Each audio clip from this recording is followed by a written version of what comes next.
Every one. അപ്പോൾ സാധാരണ നമ്മൾ പല ടോപ്പിക്കുകളെ കുറിച്ച് സംസാരിക്കാറുണ്ട്. നമ്മളൊരു പ്രൊഡക്ടിവിറ്റി സീരീസ് ഇങ്ങനെ സ്റ്റാർട്ട് ചെയ്തിരുന്നു. അപ്പോൾ ഓരോ കാര്യങ്ങളും ഞാൻ ചെയ്യുന്നതിനനുസരിച്ചാണ് നിങ്ങളുമായിട്ട് ഡിസ്കസ് ചെയ്യാറ്. അപ്പോൾ ഇന്ന് എനിക്ക് ചെയ്തതിൽ വെച്ച് വളരെയധികം യൂസ്ഫുൾ ആയിട്ടുള്ള ഒരു കാര്യം ഷെയർ ചെയ്യാനാണ് ഞാൻ വന്നിരിക്കുന്നത്. അപ്പോൾ ഓൾറെഡി നിങ്ങൾക്ക് തമ്പ് കണ്ടപ്പോൾ തന്നെ മനസ്സിലായിട്ടുണ്ടാവും നമ്മൾ ഇന്ന് ഏത് ടോപ്പിക്കിനെ കുറിച്ചാണ് ഡിസ്കസ് ചെയ്യുന്നത്. ജേർണലിംഗ്. അധികം ആളുകൾ സംസാരിക്കാത്ത ഒരു ടോപ്പിക്കാണ് ഈ ജേർണലിംഗ് എന്ന് പറയുന്നത്. നമ്മൾ ചെറിയ നാൾ മുതലേ ഡയറി എഴുതുന്ന ഒരു സ്വഭാവം നമുക്ക് എല്ലാവർക്കും ഉണ്ടായിരുന്നു അല്ലേ. ചിലപ്പോൾ അത് ടീച്ചേഴ്സ് ഇൻസിസ്റ്റ് ചെയ്യുന്നത് കൊണ്ടായിരിക്കും നമ്മളെല്ലാവരും ചെയ്യുന്നത്.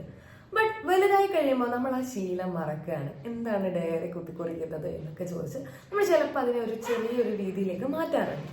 ബട്ട് ജേർണലിങ്ങിന്റെ വളരെയധികം ഇമ്പോർട്ടൻ്റ് ആയിട്ടുള്ള ബെനിഫിറ്റ്സുകളെ കുറിച്ചാണ് നമ്മൾ ഇന്ന് എന്തൊക്കെയാണ് ജേർണലിംഗ് ചെയ്താൽ ഉണ്ടാവുന്ന പ്രയോജനങ്ങൾ.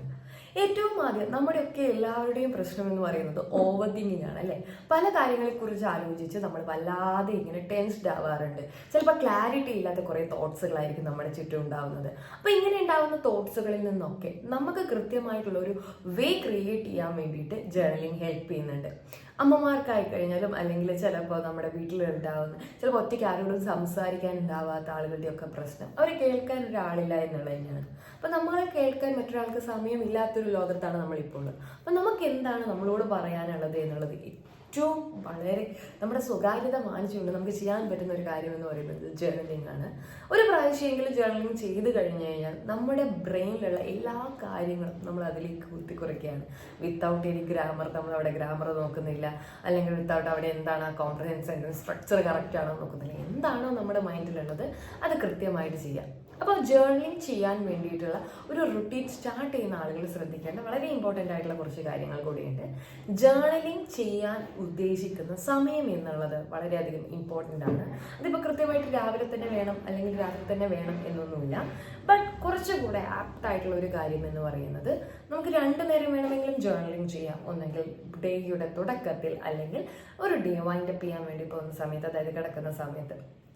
ആക്ച്വലി അങ്ങനെ നമ്മൾ ജേർണലിംഗ് ചെയ്യുമ്പോൾ രാവിലെയുള്ള നമുക്കൊരു ഗ്രാറ്റിറ്റ്യൂഡ് ജേർണൽ പോലെയും അല്ലെങ്കിൽ വൈകുന്നേരം ഉള്ളത് നമുക്കൊരു സെൽഫ് റിഫ്ലക്ഷൻ ജേർണൽ പോലെയും എഴുതാവുന്നതാണ്. അന്നത്തെ ദിവസം നമ്മൾ എന്തൊക്കെ കാര്യങ്ങൾ കണ്ടു, ആ ദിവസം നമുക്ക് വളരെയധികം ഇഷ്ടപ്പെട്ട കാര്യങ്ങൾ എന്തൊക്കെയാണ്, അല്ലെങ്കിൽ കുറച്ചുകൂടി ഇമ്പ്രൂവ് ചെയ്യേണ്ട കാര്യങ്ങൾ എന്തൊക്കെയാണ്, ഇങ്ങനെ നമുക്ക് നമ്മളെക്കുറിച്ചുള്ള ഒരു ഐഡിയ കറക്റ്റായിട്ട് മനസ്സിലാക്കാൻ വേണ്ടിയിട്ട് ഈ ജേർണലിംഗ് ഹെൽപ്പ് ചെയ്യുന്നതായിരിക്കും. ജേർണലിംഗ് എന്ന് പറയുന്നത് ആക്ച്വലി സത്യം പറഞ്ഞു കഴിഞ്ഞാൽ ഒരു തെറാപ്പിയോളം തന്നെ ഗുണമുള്ളതാണ്. Actually it's not equal to therapy, but എന്നാലും തെറാപ്പിയോളം തന്നെ വളരെയധികം നമ്മുടെ മൈൻഡിനെ കാം ചെയ്യാനും നമ്മുടെ സ്ട്രെസ്സിനെ ഒന്ന് റിലീഫ് ചെയ്യാനും ഒക്കെ ഹെൽപ്പ് ചെയ്യുന്ന ഒരു കാര്യമാണ്. അപ്പോൾ എന്താണോ നമുക്ക് വേണ്ടത് അത് കൃത്യമായിട്ട് മനസ്സിലാക്കാൻ ജേർണലിംഗ് നമ്മളെ സഹായിക്കും.